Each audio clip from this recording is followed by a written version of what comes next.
Hey, welcome everyone to our segment called High Level Masterclass. Today, I have a very special guest. We've been planning this episode out for quite a couple of months. And the reason why that is because we want to drop and provide as much value to the community. And if you don't know much about the Masterclass segment, we Mm. teach both the strategy side as well as some cool things in app. But before we go any further, I want you to meet someone called Jake Smith. Jake and I, we've known each other, I want to say, several years, but Yeah, last year we got a chance to meet in person. It was one of those scenarios where you know somebody online for a very long time and you kind of keep, track of each other and you see the different absolutely. progresses over the years. Jake, you're based out of Austin from what I remember. I But am. for the folks that don't know you, give us your story, man. How did you get into the world of digital marketing? How did you find High Level? Give us the rundown of who you are. Yeah, absolutely. So about near 10 years ago, I think that's where we first heard of each other. I was a iron worker at a nuclear power plant. I enjoyed the work, but I didn't want to do it forever. So I started to look for other options, and that's when Ty Lopez was doing his thing. He was getting big. I ended up purchasing his well, actually, I went down to Santa Barbara, spent $100, went to one of his bigger events, liked it. Then I spent like $1,000 to go to his Beverly Hills house, which was still kind of a big thing. I liked it. And then I ended up buying his social media marketing course, went through that, which it's very broad. And Yeah. then I liked the paid ads aspect. So once I started making some money there, I doubled down, paid Ty to go to his war room, sat down, and kind of got mentored by him. That's where it all started. Yeah, man, that's kind of where I met you is in the community of Ty Lopez. Shout out to Yeah, him. So big how shout did out. you find High Level in that journey? I mean, as well after back then we didn't have High Level, but Yeah, it what's was your called journey to something High Level? else. I saw it when it was like it's like web framework, and it's cool to see where it's come to because back then we actually were showed its like skeleton, and the Mm, idea of it was incredible. And then when we actually saw what it was on the web, it discouraged, almost left, right? And did the traditional software method. We were using HubSpot, Calendly, lead pages, a handful of them. And it wasn't until about 3 years ago, a friend of mine, Bruno, who you know, he was on a software and I asked him what that was. And he said, "Oh, this is high level," which I was kind of familiar with. And I was like, "Oh my, it's come so far." So we brought over all of our lead generation clients on the high level, and it's been like that ever since. awesome, man. So what are we going to learn today on this master class? And I know a lot of people are tuned in on the weekend and things like that. And what I want to make sure they understand is both the macro picture of the strategy as well as some cool things that we can go through and show in app and just help us understand the agenda for the class itself. Yeah, absolutely. So before I worked at that nuclear power plant, I studied mechanical engineering and architecture. And architecture was really nice for me because it kind of showed me like how to build a house, that you start with the foundation, then you do the framework, then you bring in the electrical, the plumbing, and then you put up the drywall, and then you make it pretty. There's a framework to it. And eventually I moved to mechanical engineering, which is like, why do things work the way that they work? And what I want to teach on this one is we have a 4R framework for like landing high level clients. And what's the I always forget the High terminology for it. ticket, high What do they call ticket. them? High ticket. I Yeah. just call them clients. But yeah, so a framework for landing high ticket clients. All right, Awesome, it's a little man. So dry. let's get right into it. I know we have some slides that you might have just put together to just kind of keep the conversation a bit narrow and organized. And those of you that are, as Jake pulls up his slides, for those of you that are watching, tell us what city and state or region you are checking in from. I love to see those comments flying in right now. And if you're watching this live with us, let us know or type in hashtag live so that way I can differentiate from the folks that are watching it later. But it's much helpful when you're interacting with us and just energizes us. I don't know if you've ever done one of these webinars, but it's always helpful when the crowd is interacting with you. Awesome. Gotcha. So let me just, Pull up I these slides see. for you, Yeah, there we go. and we'll start. Would you prefer I make this large, or is it good Yeah, on this so on the size? top right corner where it says slideshow, go to that drop right there on the right side of that. Yeah, that Right here. works. Yeah, perfect. All right, let's get rid of this. Let's go back. Beautiful. All right, cool. So we used to call this the 2R method. And when I was being mentored by Ty, he gave us this thing and he goes, relationship and results. He goes, those are the two things that you need with every client. He goes, if you have one of them, they might stick around, but if you have both of them, they'll stay forever. And then when we ended up getting into SaaS, retention becomes a big thing because of churn. It was a new variable to us is okay, like we can get clients, but they're eventually going to leave. So we really have to focus on retention. So we added an R. So then it became relationships, results, and retention. And then, paid ads is great and getting new clients, but when you're doing retention, the best way to get a new client is just a referral. It's like a hack, if you will, because they have social connection with the person and you don't have to sell yourself. It's them selling your services. So we call this the 4R method, how to build, deliver, retain, and multiply high ticket clients. I love that. So little background about me, which we've already done. I previously studied architecture, engineer, worked at a nuclear power plant, mentored by Ty, started the first agency, which was a lead generation agency. Some of my clients got sued, so we started a compliance agency. And then once we learned of HighLevel and how great it was and how it's become, then we brought all of our lead generation clients over. Now it's a white label and we have over 100 sub accounts. So the 4Rs: relationship, results, retention, and referral. Now, I'm gonna kind of go through this quick because I'd rather show, the back end of it, but I'll leave this up just for a second for people to pause. But obviously, with relationships, a lot of people, uh, there's a good quote actually I'll get to first, which is by my favorite man, Jim Rohn. And this is actually the longer version of it. A lot of people know that he goes, all disciplines affect each other, which is great. But the full quote is mistakenly, the man says, this is the only area where I let down. Jim Rohn goes, that's not true. Because if you let down somewhere, then you're letting down everywhere. So I always start at the beginning. As a mechanical engineer, you have to start with step one, which is relationships, which is know, like, and trust. So that's our first journey. We get them to trust us. The next thing we have to do is bring them the results, deliver on what we promise or more, ideally. If we have those two, we'll have them retain forever. And then at a specific retention point, ideally, when we've given them the best results and when they're in the best mood, that's when we ask for the referral. Got it. Got it. And And then this, I've heard Jim Rohn being thrown around multiple times, and I've only came across Jim Rohn last year. One of my colleagues, he gave me a book actually that was which written by one? Jim Rohn. Well, it's like a lead. Actually, I have it right here. It's like a leadership thing, it's like a, Okay. it's like a quick booklet on some of the biggest leadership traits and lessons Jim has taught. But I've become a recent fan. He's incredible. I like the books back in like the 1940s, 50s, and 60s era because there's no fluff and they're just teaching you like universal principles and Yeah. the foundational frameworks of what stuff is. Yeah, So any Jim Rohn fans watching this with us, give us some comments if you are a Jim fan. yeah, let So me yeah, know what your favorite Jim Rohn quote is.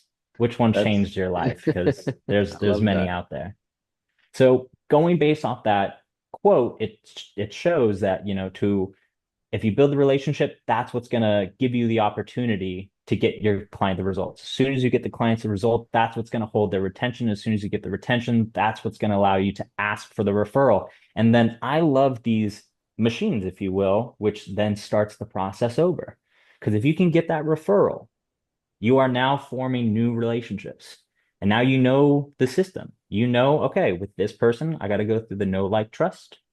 Perfect. I land him as a client. Now I got to get him quick wins, which we'll go over.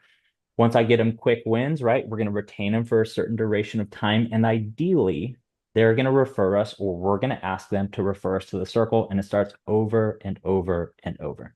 Absolutely. It's a machine that starts feeding itself once you have the results that you can just Correct. stand on, and it just keeps going. It should feed itself. If and that's why I like the if you might be really good at getting results. Some people are great at getting results, but they're terrible at getting clients. And some people are great at getting clients, but they can't deliver the results that they promise. So there's no retention. So I mean, it's good to know where your strengths are, but you do have to, in my opinion, focus on your weaknesses or hire somebody to do it for you. So I wouldn't mind actually jumping into the we'll go through this first, and I'm going to flash back and we'll actually go into the Okay. case study. So I got permission to show this one. This one's going to be a taco fest that we worked with. This was actually a referral that came from a previous client. Scope of work was a website, funnels, invoicing, doing contracts, pipelines, and automations. So we charged them $5,000 up front.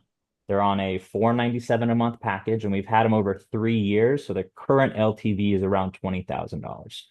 Yeah. And by the way, for those that are watching, we're not implying that you're gonna make a bunch of money. Matter of fact, you probably Not at won't all. make any money at all.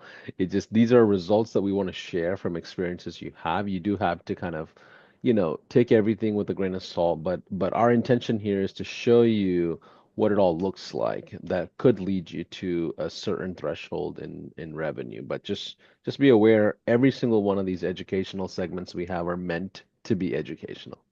Absolutely. And I'd like to even add on to that 3 years ago, when I had my lead generation agency and I brought those paying clients over, that was all good and fun and I was already getting paid. But eventually I started to design, high level to be something that I would create snapshots on, which are, screenshots of the entire system. And I'd sell those to other people. I was not selling those to other people at 5,000 up front. In the beginning, I was doing $100 a month, sometimes giving it away for free just to get traction. So this is after 3 years of hard work, just to add on to it. Absolutely. All Love right, that. so let me go ahead and pull up my account.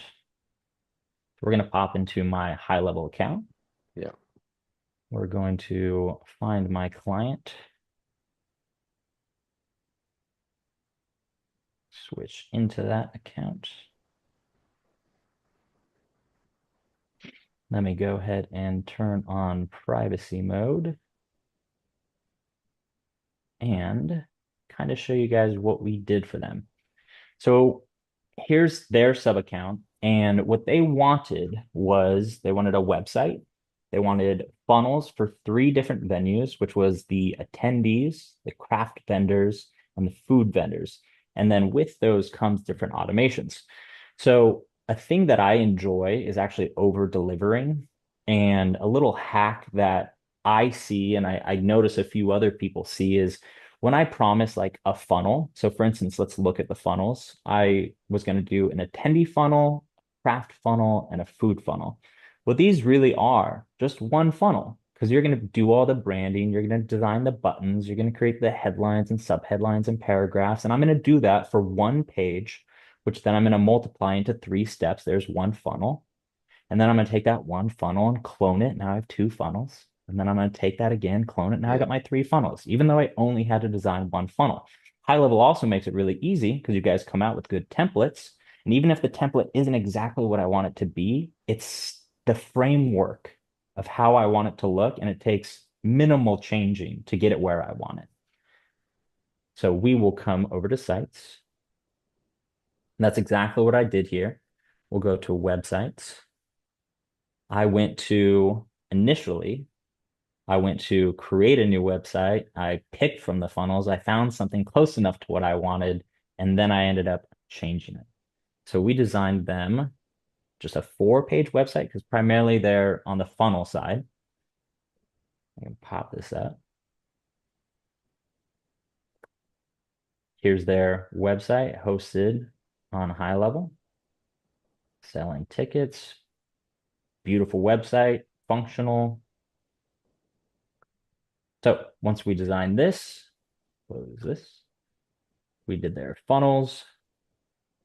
I'll save us from going through each individual one. Sure. Yep. So their sponsorship packages, their attendees for purchasing tickets, their food vendor application, and their craft store. So remember, we only had to design this once. And then as you can see on the steps, we just duplicated.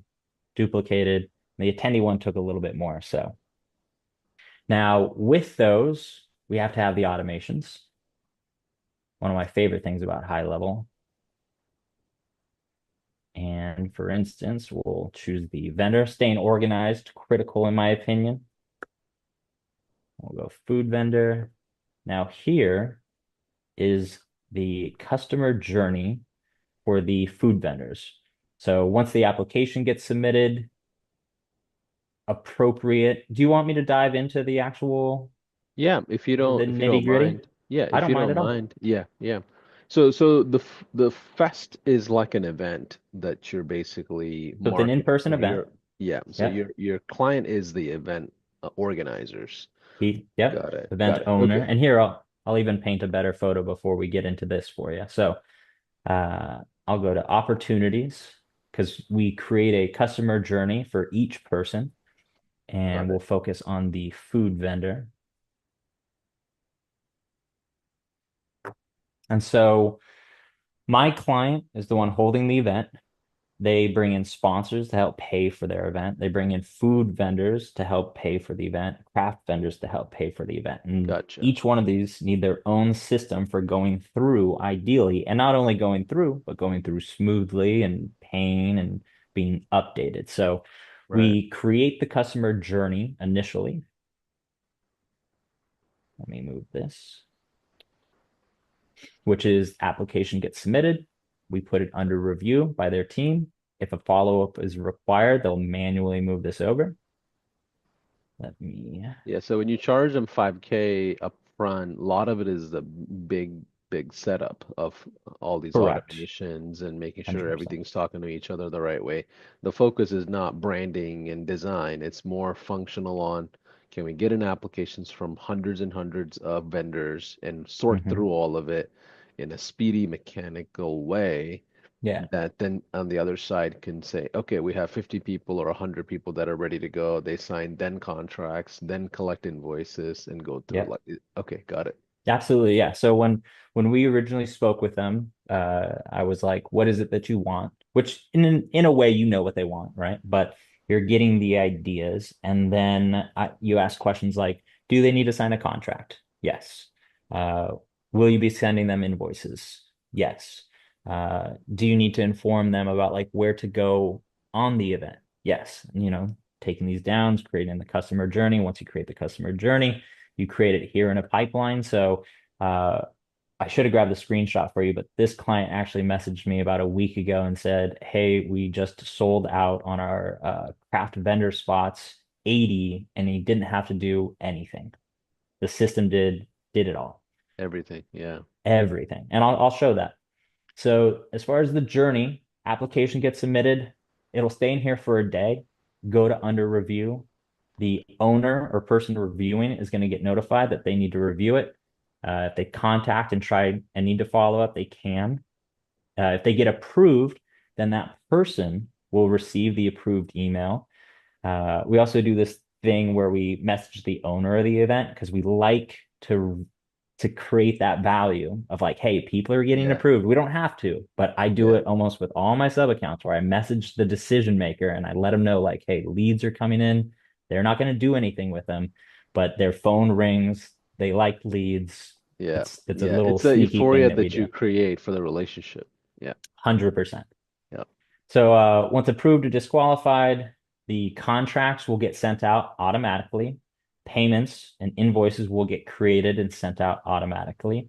And then once received, they'll go on board, get ready for the event, which it's still in about 2 months. And then once the event is complete, once a certain date goes by, it'll put it in here, associate all the proper tags, and we'll be ready Beautiful. for next year. Beautiful. So Yeah. now that you guys kind of see the pipeline, I'll show you what's happening behind the scenes.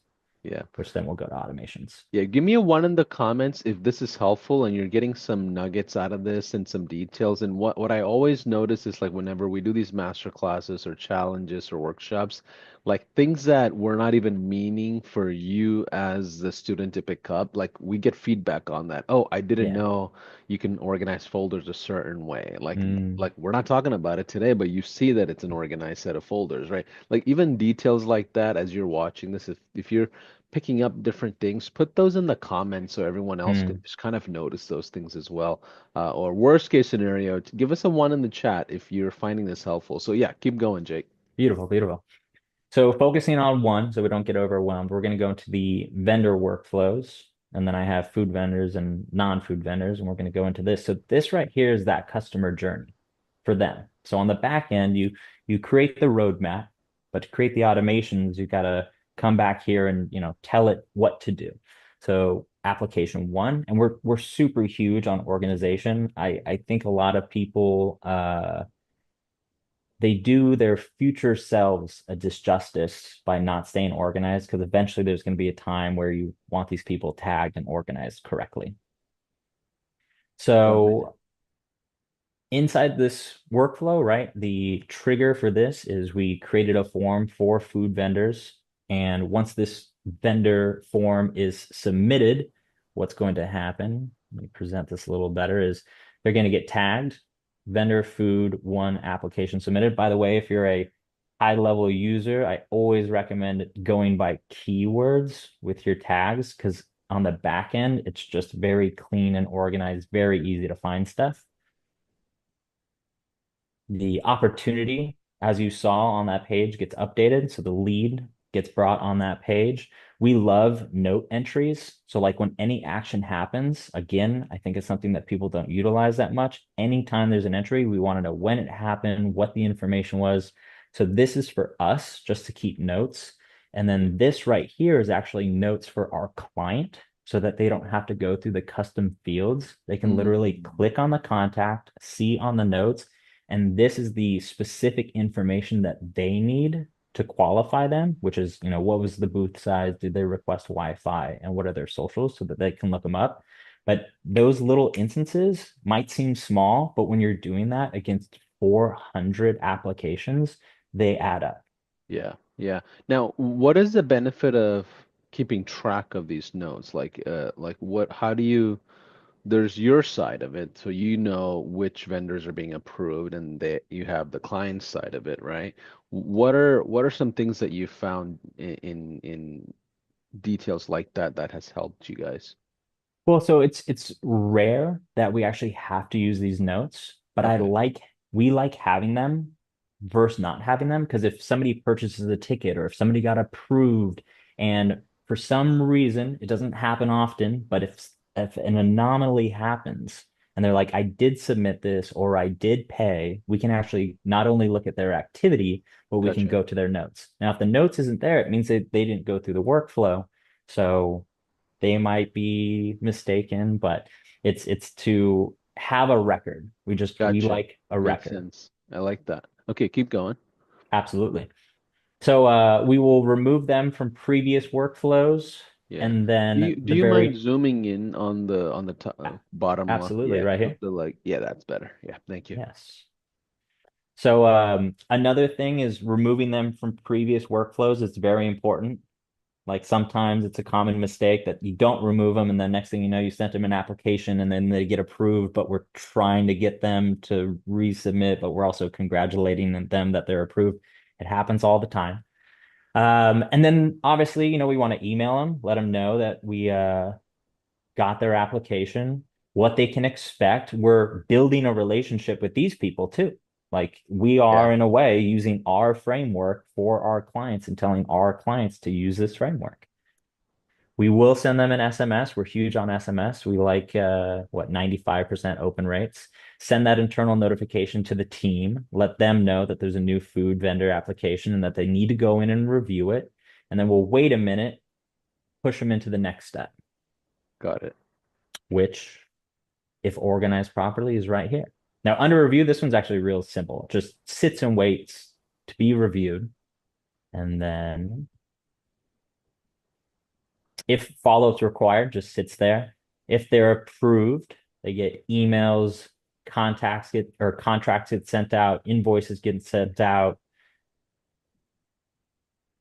If I'm going too fast, by all means, slow me down. No, If you're good. You're good. disqualified, Yeah. then we obviously say, due to certain conditions. But we don't discourage them because we might bring them back next year. Yeah. We're always building our list. And then once payment is received, ba, ba, ba, very simple, notifies us that the payment's been received. It's either manual trigger. Let me move this over here. It's either a manual trigger of dragging them over because they paid, not through the invoice, or if they pay the invoice, then triggers updates a spreadsheet outside of HighLevel 2, just another organization. Some owners are old school. They still Yeah. like the Excel sheets, so that's fine. And Yeah. after that, that journey's done.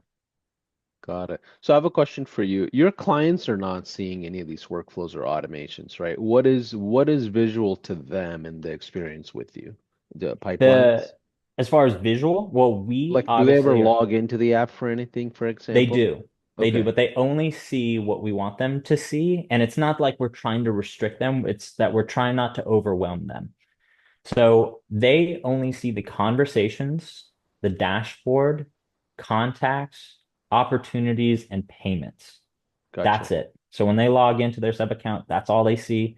Yeah. We'll send them or we have provided them with a video, like training them on the specific thing of how to use it and where to contact people. But no, the idea is that we don't want them to do any work. We just want them to talk with their clients, approve vendors.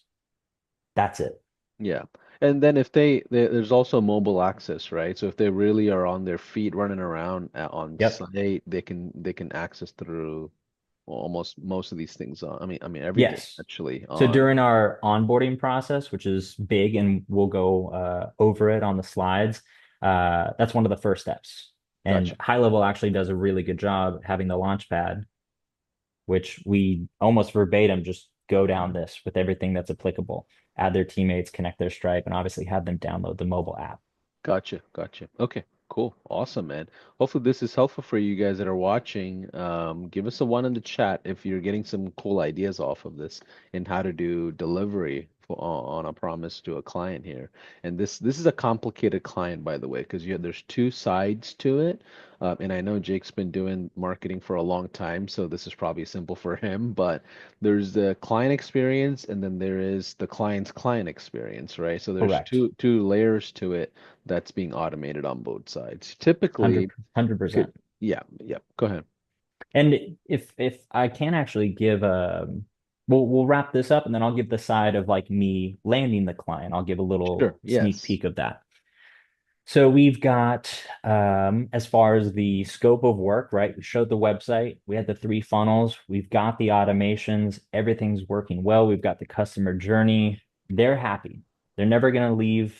Uh, we celebrate all the wins with them. We send them all like as soon as it's sold out, we update. So they're not going to leave. So actually, if you want, I can go over to our companies are also on HighLevel. If I pop over here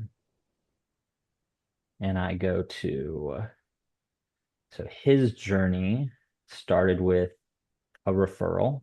So I'll go to calendars Yeah. and it actually will kind of show the sequence Yeah. that we do.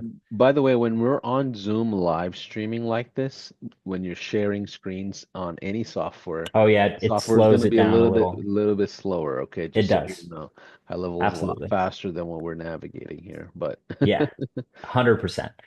So the journey when with this client was we actually threw an event prior. It was another car show out in California. They actually got to experience the system because they went, scanned a QR code during the event when they were walking through. We actually had timed SMS messages going out to the attendees. So they were mm, like, "Hey, a helicopter's going to land," or "Hey, the tractor pool's starting." And they were like, well, "We don't know what this is. This is awesome." They found the person, was like, "Hey, how did you do that?" They referred us by sending this calendar link, meet with me, right? So I meet with them, I get to know them, I get to hear what they want. We do. a little discovery call. And then once I go, all right, I think I have a few days typically. Give me a few days. I'm going to sketch something up. I'll typically use like Lucid Charts or Funnelytics because people love visuals. It's nice Yeah. to Yeah. say stuff, but you can really confuse people. So I don't do Yeah. that. I go, let me draw it up and show you.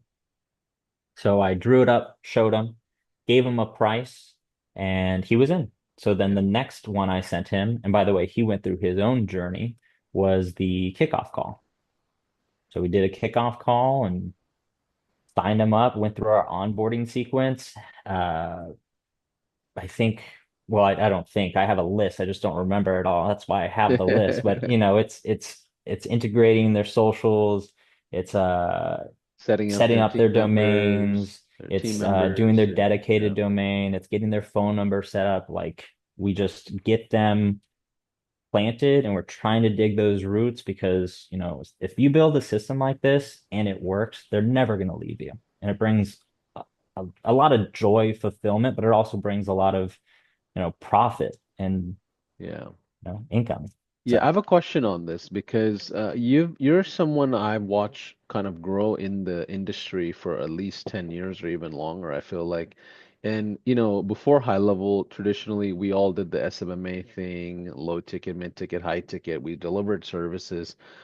What's the difference in doing lead gen, paid ad services, and we're kind of hoping that the client closes those deals with those leads versus like this kind of a SaaS experience where it's hybrid SaaS, you set up and you get out of the way. Like what's been your how do you kind of navigate through that as an experienced agency owner? um, well, I always like the journey of like these different incomes because when I was working well, it doesn't matter where I was working. If I was working selling cars at Toyota, which I did, or when I was working at the power plant, I was getting paid hourly. I was getting paid well. And I went, you know what, I want to try something different. So I started the lead gen agency. And then that's a retainer, which by the way, like take a retainer, divide it by the hours needed to work, you're just getting paid hourly. And so once I did SaaS, I was like, it's almost hard to convey because I was so programmed to every hour that I put in, I will receive funds. So when I would go and check my funds and see all the hours that I worked and got paid for, but then there was like this extra, like this reoccurring, it was phenomenal. And that's where like actually my attention shifted dramatically because the lead gen was a lot of work. Uh, it's all performance. If you've done marketing, then it's not really guaranteed. But when you go SaaS and you're building the foundation for them to, stand on and always need, there's a lot more security in that. And then I can obviously upsell those services as well, but I always have that foundation. So Yeah, I which is loved it. got it, got it. Because I always find it interesting how experienced agency owners navigate because they go from like, man, I don't want to give up like a five, $10,000 client to go get a, $200 client. But it's interesting how you do a huge setup fee up front and then Mhm, throw them into like a mid-ticket retainer or subscription essentially. mhm. But yeah, let's keep going. Let's keep going. Yeah, absolutely. So here, I'll pop back into these slides, just do a little Hey, case I think you study. got a Let's little go. spelling error there. I think you Oh, meant did you case see one? study. Yeah, if you want to go back to 11, you can change it to Oh, case study and right there. oh, thank Yeah. you. Um, but yeah, what's interesting is like when you see things in real life of like, okay, here's how delivery is kind of handled, here's the pros and cons of it, here's, it gives a better picture of how high level could be leveraged. So thanks for sharing that. Yeah, absolutely. I mean, I was very impressed with high level when I went into it because it I always classify it into three different sections. There's just the user, and then there's like the small agency, and then there's the full on like SaaS agency. And even as a user, I purchased this. Like I was the first person to purchase this for me and my ventures. And when I used it, it just made sense because when you go $97 a month and you compare it to what you're spending on. And by the way, not just cost, but integrations, if a password changes, if an API has to be reconnected, like everything goes haywire. And now you have to become an investigator and find out where that problem is. To have it in one place, paying a one-time subscription, fantastic. And then obviously you become an agency owner and then you want unlimited and then you bring it in, which by the way, the system never changes so that you can just keep implementing and implementing. HighLevel makes it really easy with snapshots too. You only have to create something. My rule is if you create something 3 times, just create a snapshot of it. So, um, so I want to show how these principles actually worked with that case study. Yeah. So, relationship being one. So, prompt and professional communications. This is just building trust. Obviously, this is just being a professional. This is the first thing of everything. Seamless scheduling and support. So I showed the calendars. That was a automatic journey, by the way. I didn't do that. He booked a call with me. 30 minutes went by. He said yes. I moved him over in the pipeline. Pipeline had a follow-up sequence of 3 emails. Eventually, he purchased. We again, the purchase triggers something else. Book the kickoff call with us. He books the kickoff call with us. We do that, right? Seamless. It's easy for him and convenient because he gets to choose his time and date. It's easy for us because we don't have to like really follow up. Clear expectations from day one. So scope of work, we're huge on this. Like, I think people get a little intimidated by saying it's gonna, take a little longer or be a little bit more expensive than what they're comfortable with. But I typically am always surprised by saying like, hey, this will be $5,000 up front and $500 a month. And they just say, okay, like they're excited. Yeah. We- I We've think had that's those. the benefit of a referral oriented pipeline, right? Because they Mm, have something to stand on that'll work for somebody else versus cold, right? So that is true. but what is beautiful about that is once you show them the desired scenario, it doesn't matter where they are in the current scenario, they want to cross that bridge as quick as they can. Correct. And for anyone that's starting out new or thinking about trying this, I will also say in my earlier stages, I was still very transparent with like being new. And when I was doing cold approaches to companies, I would just tell them like, I'm very new, but I'm very informed. This is what somebody would typically charge. Like, let's say me today, I would charge 5 grand. 3 years ago, if I was starting new, I'd be like, I'll do this 5 grand of work for $500 because Yeah. I know that that's going to lead to the $1,000 client, the $2,000 client, the $5,000 client. Yeah, I mean, essentially, they're paying you $500 to be a partner. Yeah, they're paying you But $500 to yeah, learn. yeah, I love doing free work, as much as the next person. I'm willing to do it, but to get paid to learn, I'm yeah, a big encourager of it. People will, if you go, I know it, this is what it would typically cost. Since I'm new, I'll charge you this. People will say yes. absolutely. And consistent check-ins and touch points. Let's go result. That I love this. Alex Hormozy definitely taught me this one, but it's the TTV, time to value. And so it's the quick wins. And most people think like, if we're in the lead gen field and we're like, we're going to get you 30 leads in a month, don't wait till the end of the month to be like, we gave you 35. As soon as you get your first lead, tell them, hey, first leads in. Yeah, 5 leads come, 5 leads in. 10 leads come, let them know. 10 leads in. Show them the journey because then those are each touch points. You know how good it would feel as a client to yeah, pay somebody to get me leads, and within the first 2, 3 days, they go, by the way, we already got 3 leads. Perfect. Now, if you're new, and this is kind of like a cheat code that I use as well, is the internal notifications for the owners. So obviously we talked about like sending them the leads over and over and over, but you can actually use your onboarding process for those time to values. So like you showed them the checklist of your onboarding. As soon as you get the number A2P compliant, let them know. Hey, just so you know, your phone number is ready to go. As soon as you set up their dedicated domain, let them know, hey, dedicated domain setup. As soon as you got that first funnel, send them the link. Let them be part of the process. Like those are results.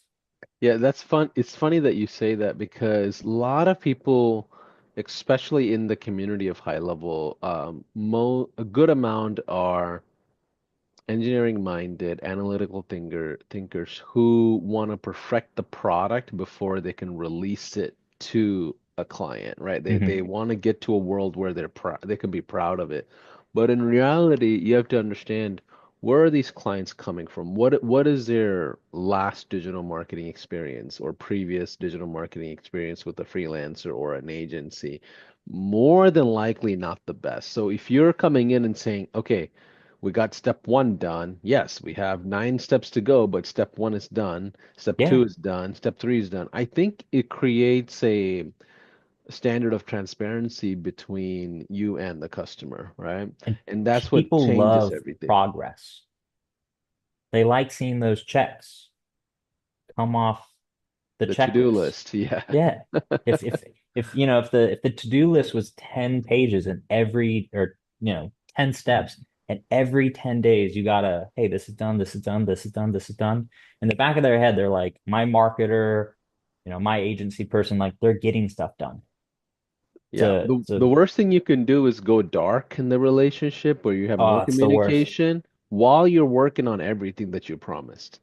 Because they're not seeing what you're working on. And then all of a sudden they're like, oh, let's just go ahead and cancel because we haven't seen anything. It's been a week, 100%. Well, right? So, I have a thing on here too. I believe I'm jumping forward a little, but if you look at the second one, it says pass the credit card test.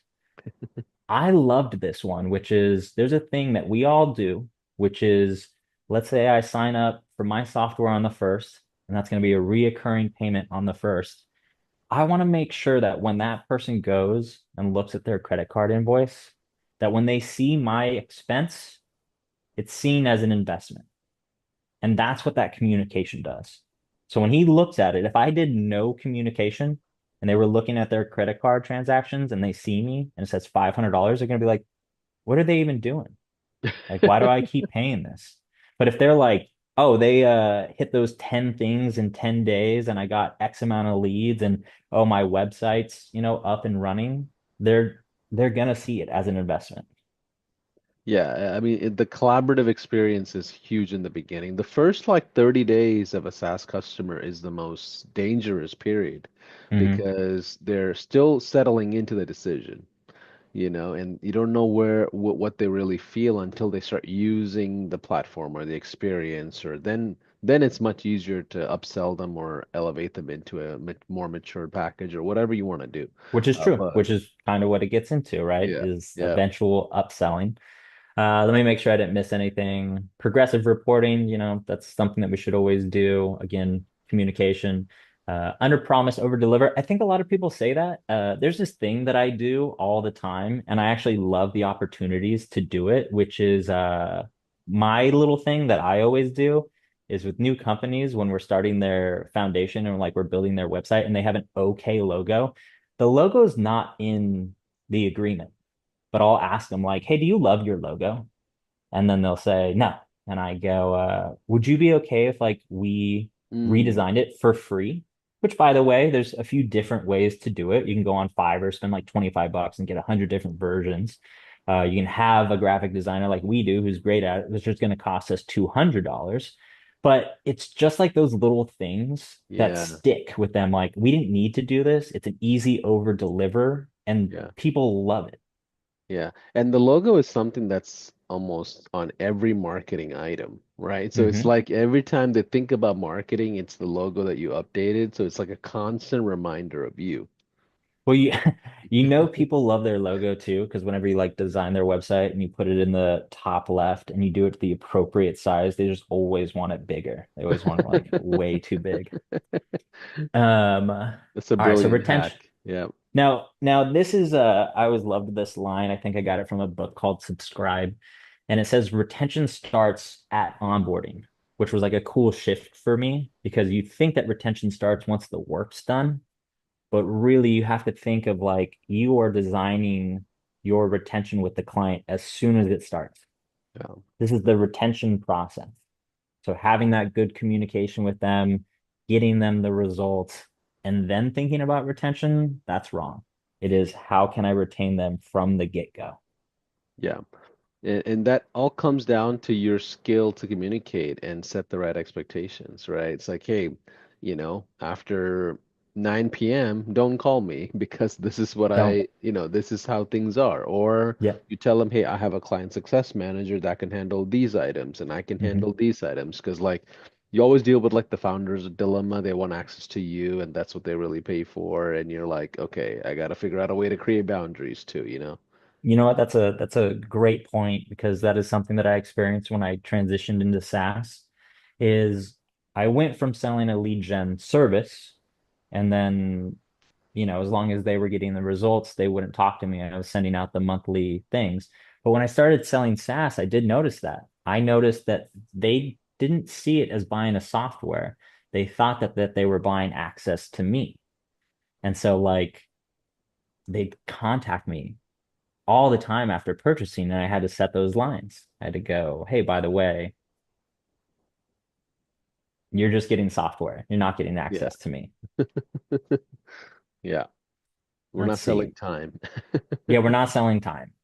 And then referrals, which obviously wraps it all around, is referrals start with retention, right? Leading into the next thing. Ask at the right moment.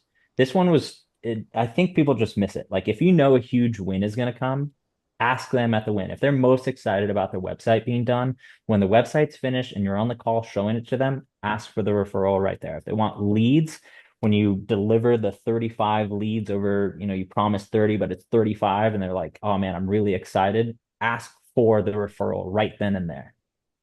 Got it. Yeah. And not when you just need a new client. No, yeah, because you could actually have the good relationship with them post afterwards, but the difference between asking them when they're the most excited and just when they're happy, it's a significantly different referral, or if you're asking for a review, it's a different review. I mean, Yeah. Yeah. there's energy and emotion behind it. Absolutely. Make referrals easy. So HighLevel obviously has an incredible referral system. It's a automation. As soon as you finish a call with them or just tag them with something or put them in a pipeline, you can send it, have that all automated.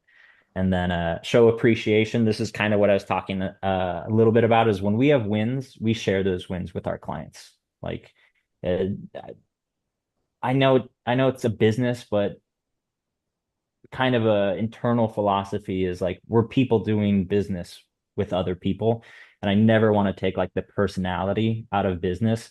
So when they have a win, like send them a win, whether it be a congratulations, whether it be like a event book, like something, those small things, I'm telling you, they stick out in people's minds. Yeah. Ty Lopez was Stickers. actually It's like, telling me he was hanging out with like a billionaire, and he's like, what do you get a billionaire? And he's at his house and he notices the guy has like a bunch of Ferraris in his garage. So he spends some time, finds a good Ferrari book that was like 300 bucks, sends it to the guy. I think months went by and eventually Ty gets a call. And he's like, hey, did you send me that Ferrari book? And he goes, yeah. It's like, I love it. I'm going through it. He's like, you got to let me fly you out and hang out with me. yeah, exactly. Yeah. And then went through the case study. And then obviously knowing this stuff is good. Like when I do personal development or business development, knowing something's good. I'm not gonna read this. I'll just allow people to pause it and go deeper if they want. But it's also good to know what happens if you don't do this stuff. Like, yes, it's good to look forward and go, if I do this stuff, these things are gonna happen. But I think it's equally as powerful to run from the bad as it is to run towards the good, which is frustrated clients, confused clients will always leave you, which leads to a high client churn, which then affects your cash flow, which then, you're working hard, so you burn out, which then makes you miss opportunities and then limits your reputation and referrals.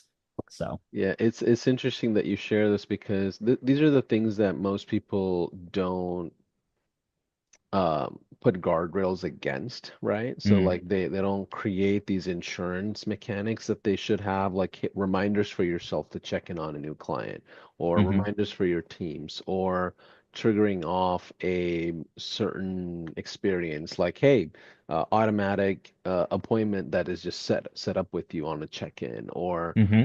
automatic gifts that are just being sent to their office, like, Hmm. the just things like that that you could set up for yourself is something that I would recommend. But we've came a long way from the olden days of just picking up the rotary phone and hoping for the best. Yeah, it's true. And a lot of this, it grows as you do. I learned this principle. It was from a real estate guy, and he started selling like $100,000 homes. And he said, I'll always donate like 1 to 10% back to the person. So, you sell $100,000 home, your closing, let's say, is 10,000. So you got $100. You buy the people a gift card so that they can go out to dinner and celebrate like their new home. And now he's selling, I think, like tens of millions of dollars homes. And then he's like, uh, what is that called? Like redoing their bathrooms, redoing their Yeah, kitchens, renovating. Yeah, yeah, renovating. Yeah. And yeah, they're never gonna go to a different realtor. It's always gonna yeah, be him. yeah, absolutely. So, anything else that you want to just kind of bring us all together on, just as a final thought? Yeah, absolutely. So the final takeaways of the 4 R's, right, is relationship, results, retention, and referrals. And then the question that I have for everybody watching the video is which R do you need to focus on first?